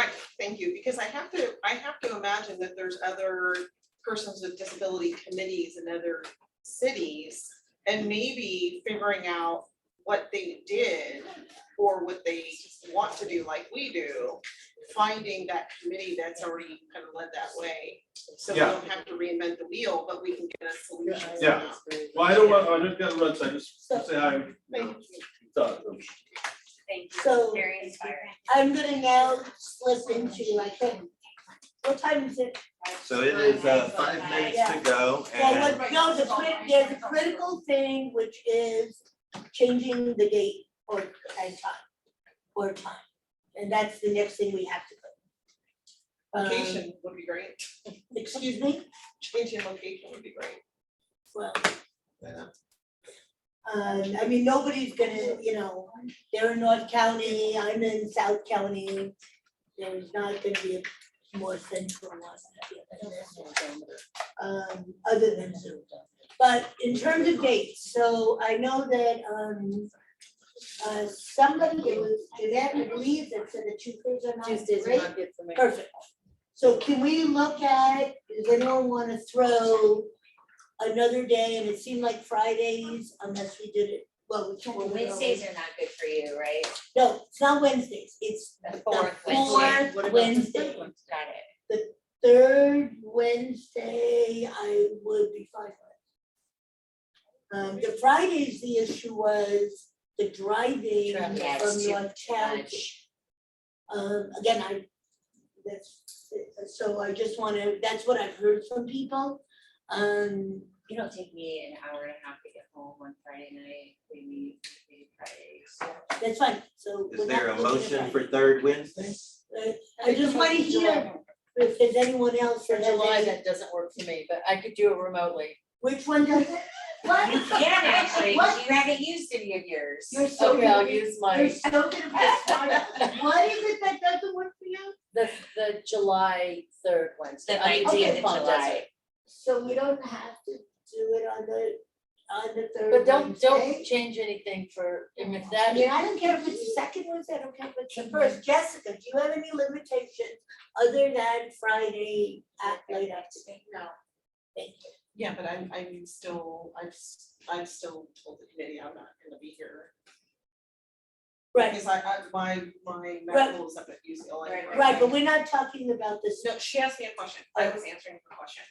okay. Okay, so I move that we change the meetings to 3 p.m. on the third Wednesday of each month. Do you want the 3 p.m. Burkina, is that what works for you? 3 p.m. works for me. The issue is her teaching. Yes. Brandon, don't be, Oh, no, I would skip my card, so I Okay. could at least. and I can't read cards. I know, That's I why I said this- don't want to, Yes. I know how to so find the you, third boss. Wednesday, I'm okay with she has, she won't live there. well, I can do my just cause. Can I do a just Yeah, cause? well, she can. You know what? Some scrapbooking? So in general, third Wednesdays, I don't They should care give you which hazard Wednesday pay. or which Monday or Tuesday. Oh, sorry. For discussion, maybe we need to wait till August. And I'm just throwing this out there because it could create a, I can't do the fourth Wednesday. I can't do it next month. I can't, I'm not gonna try to do this crazy schedule. This is my fifth meeting. This will be my fifth meeting today. well, I'm just saying we have to do something, because what we're looking at is that Jeanette can't be here and Carolyn, we know Carolyn's not gonna be here, then it could create an issue because then we might not have a quorum. So, Why don't so we just you are, vote? hang on 1 second. There, Hang on a there, second. there are a couple of, just, Todd, real- let me finish, please. I'll let you finish. Carolyn, are you specifically not gonna make the third Wednesday in July? Yes, and even if you move Okay. it, to the week before, Got I'm it. still gone anyway Right, for the so, same issue. so the issue is we can set a date that Jeanette can make. Cause I don't know what Jose and Candy seems not to be making things recent, I mean, she's not calling back either. So what wanna Martina do is it the saying is second? hold off until next month. Sorry, go ahead. And I'm saying I can't do that. Okay. Because that would mean meeting on the fourth Wednesday, I can't do that. So we can make them the second Wednesdays or the first Wednesdays, or we can make next month the second Wednesday for July and then go to the third Wednesday after that. That, how long? For is it? July, it's a problem, I'm gone a lot. Could we When are you? can we do a date in July and then go to the third Yes, Wednesday yes, for future meetings? that's what I'm saying. Because then everybody has time to plan. That's what I'm saying. So the I date could in do July. Thursday the you are- 20th. Okay. So how about the third Thursday in July? And then we can switch to the July. Or July, 20th. third Thursday. Okay, I'm gonna revise my motion. I move that we, beginning in August, we meet on the third Wednesday of each month at 3 p.m. Okay, I'm saying, I'm making, I mean, we're talking about Is there a July. second We have for to- that motion? No, we have to start with July. When are we meeting in July? And she's making a suggestion for the Thursday. Do we need a motion to change July's meeting? Is there an issue with July 20th? That's all I'm asking. Yes or no? No. Anyway. I don't have my calendar, but I'm just gonna say no. Okay, so we have to start with July, then we can go further. Are you saying that Thursdays are not good, period, normally for you? Not me. No, I was asking Kate, because she was Kay is a happy There's a housewife. motion, She there's can a motion. do whatever she wants. So that wasn't seconded until we did July, so I'm gonna move that July 20th is when we have our next meeting, Thursday, July 20th, So that other motion dies. yes. Well, Thursday, let it die for a minute, we're bringing it back in a second. Okay. I promise. So Thursday, July 20th for our July meeting At 3 p.m. at 3 p.m. Is there a second? A second. So, are there any objections to meeting on Thursday, July 20th from 3 to 5? Hearing no objections, that passes. We'll see if we can find a room. Okay, I'm sure we We'll can sit find out a on the room. roofs. You know, we used to meet, Kay reminded me on the We'll first find a room. floor. No We worries. used to meet on the first floor. Yeah, no, that's too small. We'll Hey, have a room. Yeah, that room on the first floor was small. This room is by far the okay, most intense fluorescent lighting that we've ever It been in, and is. it is very painful. Okay. It was. We'll try to minimize It was- the use of this room. And then- Go ahead with the. okay, so My moving library. forward, is the Wednesday 20 minutes. the best day? Does anyone want it to be Thursday or Monday? I don't know, Thursdays, we wouldn't have an issue with board meetings in the 302 room. So we wouldn't have an issue with board meetings. The reason why we're up here is because Wednesday board meetings.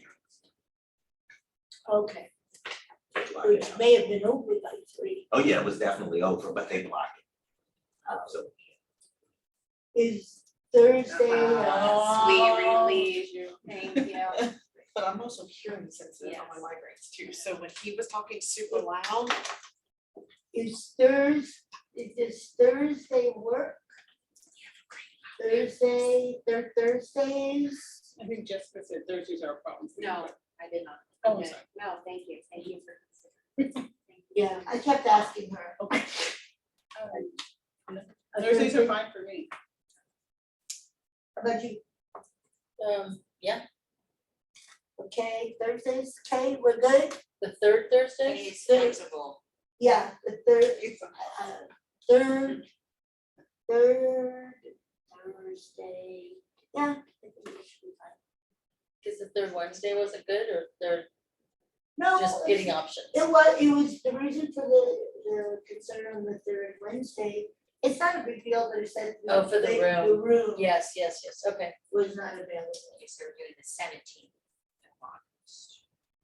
so. Sometime this, we can send out calendar invites or what's on my phone. I would appreciate that. we will send out calendar invites. I also appreciated in case you didn't get this invite today, because it was much easier to find. So We'll do that going forward. So, okay, so I think we are set for our meeting times for the moment until someone else has a request. And So we did you did get have that, some Abby? agenda items that Thursday? we did have some agenda items, follow-up items from district attorney, housing, accessibility to county of San Diego board meetings, as well as accessibility to non-county board meetings. Right, I'm gonna suggest that we move all those to a future agenda.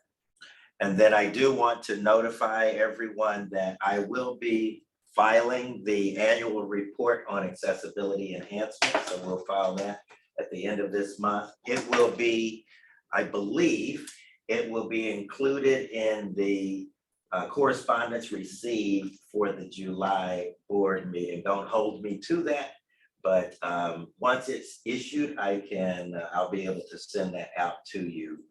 That is the annual report on accessibility enhancements that county departments have made. We've talked about it over the past couple of you guys gonna have a quorum in July? Cause you're not gonna be here. No, right? I'll be here. Oh, you will? Okay. Yeah, That's why Never we mind, changed disregard. it. yeah, that changed to Thursday. Todd, I just want to say that I listened to your presentation last month, even though I wasn't here. I got the recording and I listened to it. You did a really good job on that annual report. And I think that, I don't want to speak on behalf of the committee, but I think that the county staff this past year worked really hard on making some of those modifications, and I was impressed. Thank you. More to come, more to come. We've got a great proponent in leading, so thank you. A great proponent in whom? Leading, a great proponent in leading, who is Brandon. I'm pointing to Brandon. Oh. Brandon is. Oh, So then it is now 7 after. yeah, we are, I don't know that we actually need a motion to close, but I move that we close the meeting. A second. Third. Okay. Any objections? I object. Thanks, everyone. Thank you. And then the recording, Um, is the recording